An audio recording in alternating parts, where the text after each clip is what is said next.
We'll bring that to you live. Well, let's discuss more of what the president might say. I want to bring in Congressman Mike Turner. He's on the House Armed Services Committee. Welcome.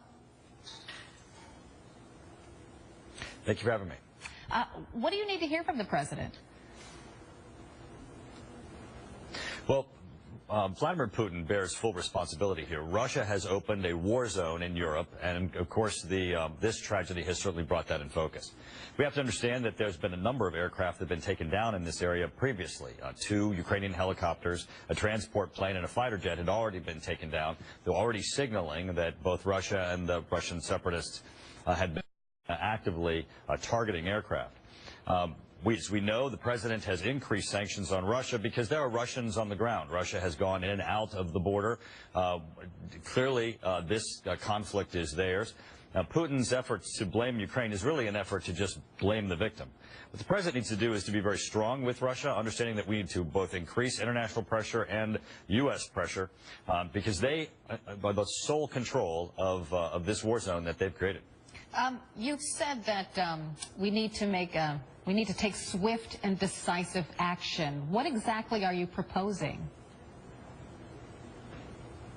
Well, I think the president today needs to make it clear that he understands that the capability that took down this plane is under Russian control and direction, that it needs to be removed, that Russia needs to de-escalate this situation. I believe, and I've called for, the United States to provide military assistance to Ukraine, both in technical advice and assistance. We certainly know what's going on the ground. We need to share that actively with the Ukrainians.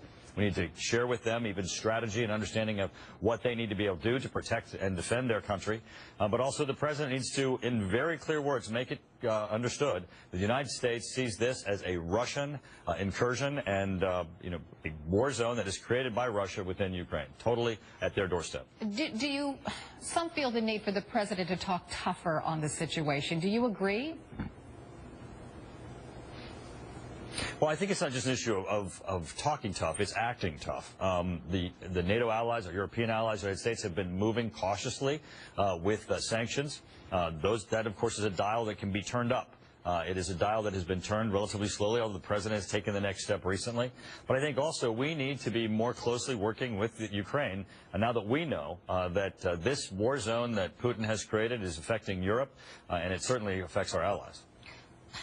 Couple of questions for you on the ground. You know, if the United States sends help to Ukraine, to the Ukrainian government, nobody can get close to this crash site yet because the rebels are keeping people out. What should be done?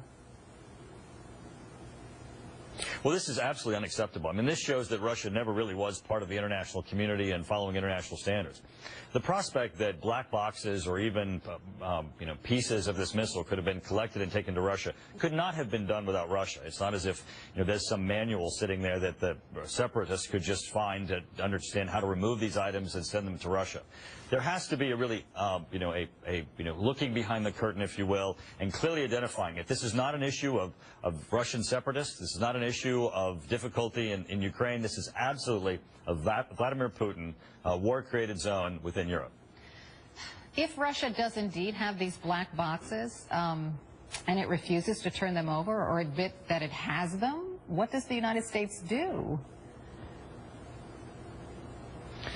Well, again, I think, when we look at international sanctions, international relations, there are a number of areas where both we can provide stress and, isolation of Russia. Russia is acting in a bully fashion, Congressman Peter King suggested that we not allow Russian planes to land in the United States if Russia doesn't act responsibly. Do you agree with something like that?